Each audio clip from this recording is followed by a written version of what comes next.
Welcome back, students. So, ready with your pens and books? Okay. In the last class, students, we learned about many new words. We learned to frame sentences.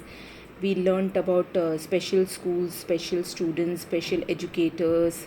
We also read about the author. We will read the lesson. Okay. Now look at your screen. We have the lesson here. I'm just reading. You have to listen carefully and try to read also with me. I had heard a great deal about Miss Beam's school, but not till last week did the chance come to visit it. When I arrived at the school, there was no one in sight except a girl of about 12. With her eyes covered with a bandage, she was being led carefully between the flower beds by a little boy not more than 8 years old. She stopped and evidently asked who it was that had come in, and he seemed to be describing me to her. Then they passed on. Now, author had visited that school, Miss Beam's school, and the first sight he saw was a girl of aged 12 years with her eyes covered with bandage, and she was being led carefully by a little boy. Okay, and she sensed that somebody had walked past, so she asked the boy who was that who had come in, and then they passed on. Now, here are some of the questions on your screen from the passage I just read. Whom did the author first see when he reached Miss Beam's school? Just now we read the author. The answer should be the author saw a girl of about 12 with her eyes covered with a bandage. Again, I repeat the question. Whom did the author first see when he reached Miss Beam's school? The author saw a girl of about 12 with her eyes covered with a bandage. Now we'll see the next question. What did the blindfolded girl ask the little boy? Now, when that author just walked, the blindfolded girl, she could sense that somebody had walked past. So she asked the boy, who was that? So the boy answered. The blindfolded girl asked the little boy as to who had come in. I repeat, the blindfolded girl asked the little boy as to who had come in. Now we will go further and read the next paragraph. Miss Beam was all that I had expected, a middle-aged, kindly and understanding.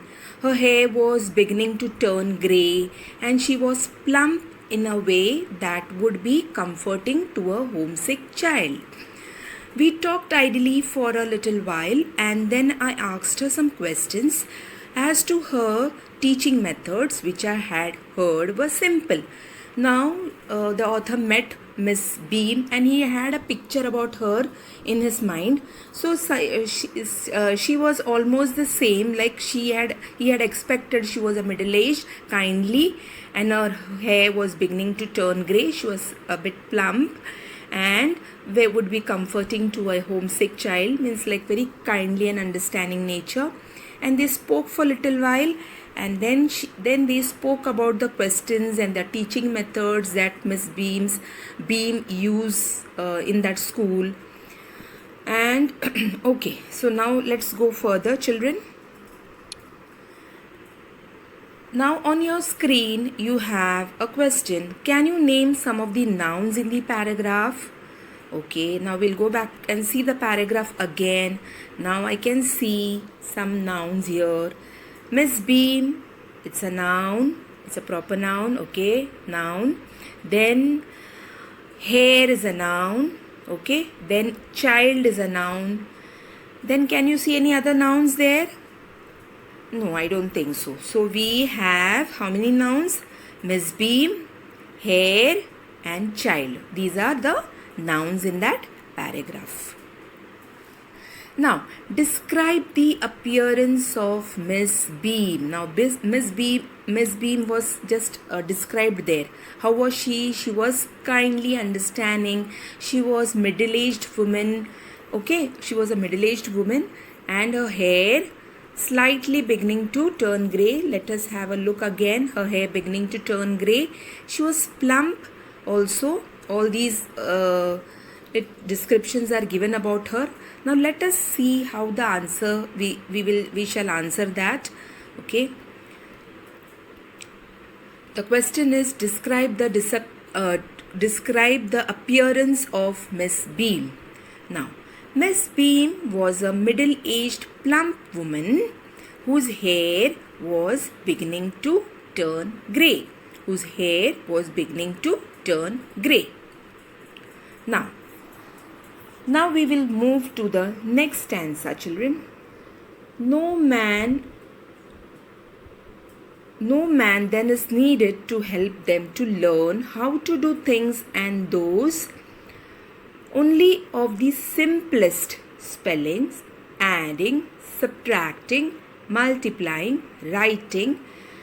The rest is done by reading to them and by interesting talk during which they have. Now these are the activities conducted in the school that Miss Beam is explaining to the author.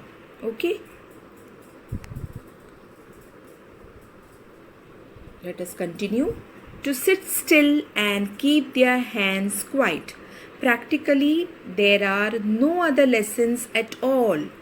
I have heard so much, I said, about the originality of your system. Miss Beam smiled. Ah, yes, she said, I'm coming to that.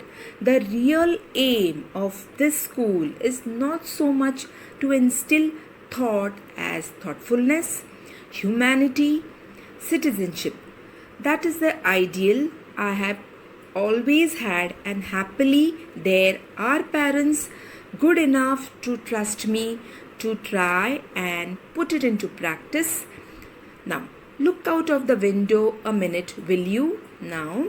Now Miss Beam is explaining how things are done over there to the author, like how on what much importance is given, like where activities like practice small. In the previous slide we saw what all activities they conduct, and here he is talking that how they conduct actually here studies go on, and half of the things their parents also are very good enough so that they enable them to conduct these classes properly.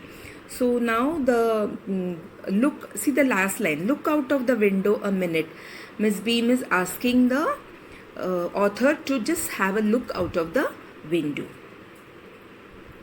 Now here are one question you can see on your screen based on the passage we just read. Okay, paragraph we just read. Name some of the abstract nouns given in the passage. You have already learned about nouns in class 4. This is one type of noun, that is the abstract noun. So we will find some of the nouns that can be abstract. So let us once again look at the paragraph. Here, I have heard so much, I said, about the originality of your system. Originality, it is an abstract noun. Next, we come to the instill thought as thoughtfulness. It's an abstract noun. Humanity, citizenship, these are all abstract noun. Now, we will give a proper answer to the question. So the question was, name some abstract noun given in the passage. The abstract nouns are thoughtfulness, humanity, citizenship, originality. Sorry. Now, let us move ahead. Now we find one more question here. Let me read the question. Find the noun form of the word practice from the paragraph. Now look, just observe the spelling of practice. P-R-A-C-T-I-S-E. This is the verb of the word This is the verb form. Now what is asked is the noun form. The noun form is in the paragraph. So let us search for it, okay? Now,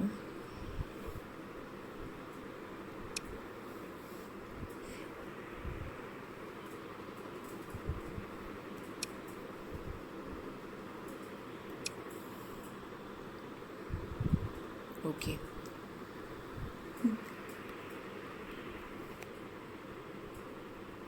Children, look at the second last line. Good enough to trust me to try and put it into practice. See here.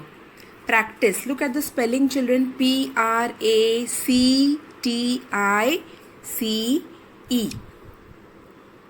Okay. Now, so the answer to that question is, find the noun form of the word practice from the paragraph is, look at the word given on the screen, that is practice. Now we move ahead of the lesson, move ahead to the next paragraph. Just listen carefully, I am reading.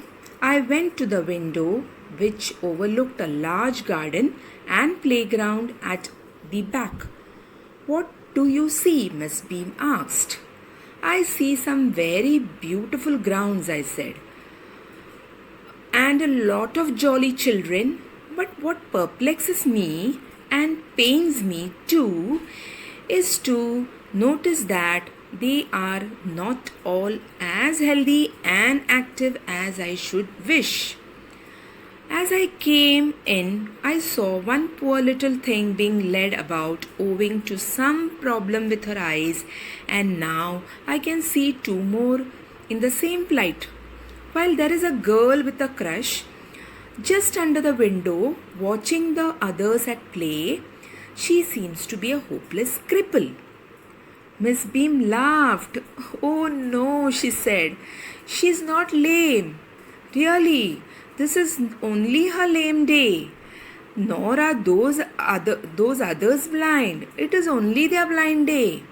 I must have looked very much astonished, for she laughed again. There you have an important part of our system in the nutshell. In order to get a real appreciation. Okay, now this paragraph is all about the Miss Beam says, tells the author to have a look out of the window, and she asks, what did you see? So he sees a large garden, a playground, and he sees a lot of children who are quite jolly, but he says something is disturbing me, perplexes me means confusing, is that these children are not looking all healthy and active as they should have been at their age. So when he entered he saw one small child of 12 years being led by another child, and looked like she was blind, and two more he saw. Then one child was with a crush and all. So, and one more child who was had difficulty in moving, so he thought she must be a hopeless cripple. Okay. So, but Miss Beam laughed. She said, "Oh no, they are not actually lame. They are only following her lame day. That particular child, it is her activity. She has been assigned that she will be lame for the entire day, and now nor are those others blind. It is only their blind day."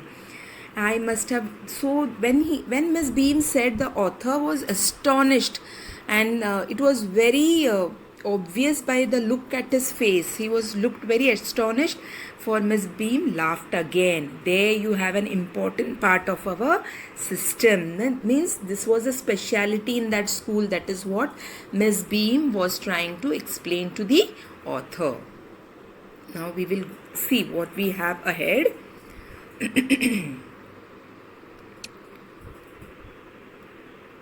Okay, here is a question. What we read, the question based on the paragraph just we read.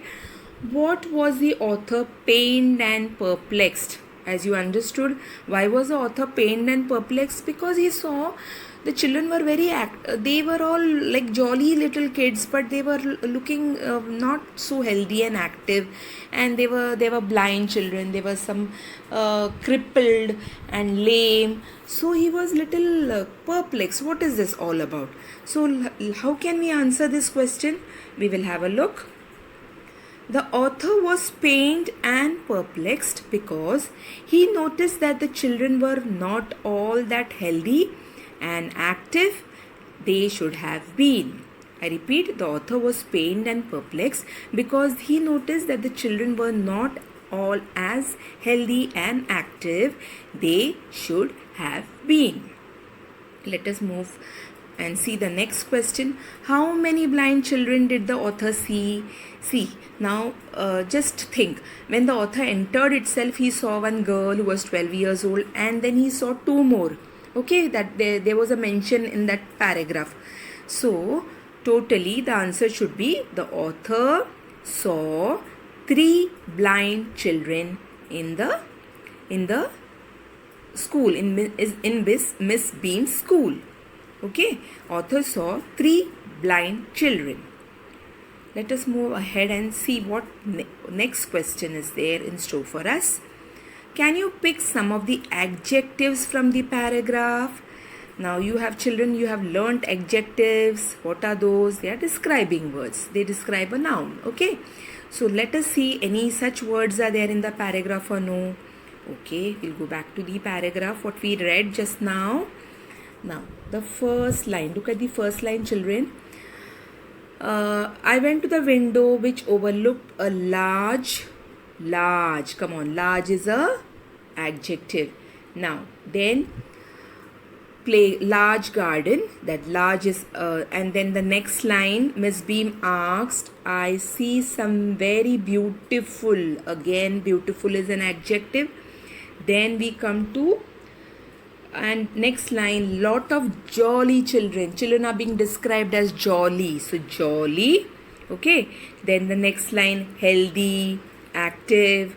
Okay, poor, hopeless. These are all the adjectives that we find, and I don't think so we find more adjectives there. So let us move to the question again.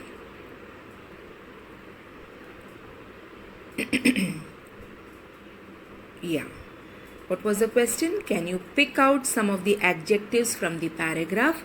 So we find a few adjectives: large, jolly, beautiful, hopeless, poor, healthy, and active. These were the adjectives that we found in the paragraph. Now we move to the next question, children, from the paragraph. Why was the author astonished? He was very surprised also. He was confused also. But he was astonished. Why was the author astonished? Now, can we know why was he astonished? As it is, when he was astonished, when Miss Beam explained that they are actually not blind and they are not lame. That is when he was astonished. Let us see the answer, what we are supposed to write, children. The author was astonished when he learnt that the children were actually portraying the roles of blind, dumb, deaf, and crippled.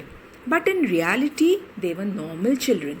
They were just normal children. They were just enacting, they were just portraying the roles of blind, lame, deaf, dumb, and crippled.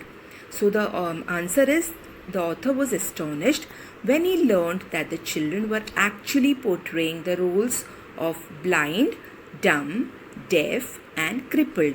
But in reality, they were normal children. Now let us move ahead for the next paragraph. I will read. Please pay attention and read with me. An understanding of misfortune into these young minds. Means, what was Miss Beam trying to do is he was trying to sensitize the children about the feelings and hardships the special children have, that these normal children, they need to understand. So that is why they were asked to portray and enter into the character and understand the misfortune into these young minds. We make them participants in misfortune too.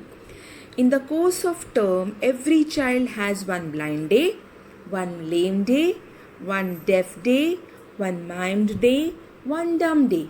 And during the blind day, their eyes are bandaged absolutely.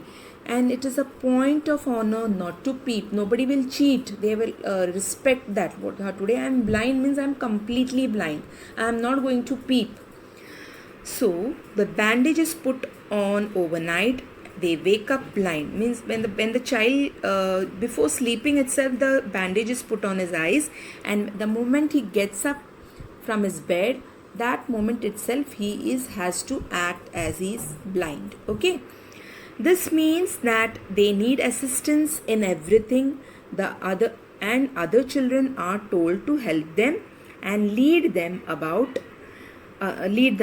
It is educative to both the blind as well as the helpers. Now it is a lesson for the one who is helping that child also and for the blind also. Okay, so this was the lesson actually what Miss Beam was teaching in the school. Quite interesting, isn't it, children? Now let us see the question in that paragraph. Find the opposite of the word fortune from the passage. Very simple. Fortune is there. The opposite word of fortune we had just come across. The first line, just see, and misunderstanding of misfortune. So opposite of fortune is misfortune. Next, the answer is mixed fortune. Next, write the plural of child. Very simple question. Okay, there are child, plural, the child, every child is there. Let us find the plural now. Go to the second last line, and other children. Children is the plural form of the word child. Okay. Now children, we have this lesson is pretty big, so we have divided this lesson into half. So in this class I'll be dealing with the half portion of the chapter. So I have covered almost half portion. So we will just have a short recap of what we just read today. Okay. Now I will show you one dialogue here. I have heard so much I said about the originality of your system. Who is the speaker? Try to recollect. Who had said this? This was, I suppose, no, I'm sure.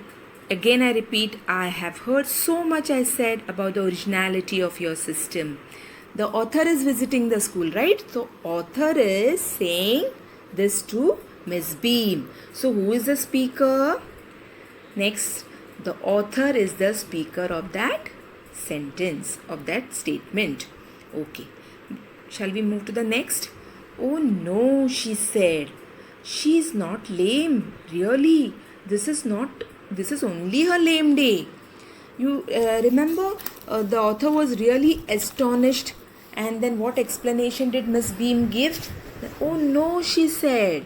She's not lame. Really, this is only her lame day. Now who is the speaker? This statement is made by Miss Beam. So the answer is Miss Beam. So children, this was our first part of the lesson in English, New Voices, Chapter 2. We have dealt with the half portion of the lesson. I hope you have understood this lesson, and we have learned so many things about special schools, special children, special educators through this lesson. I hope you enjoyed this lesson, and we will meet again for the next class for the second part of this lesson. Till then, have a nice day.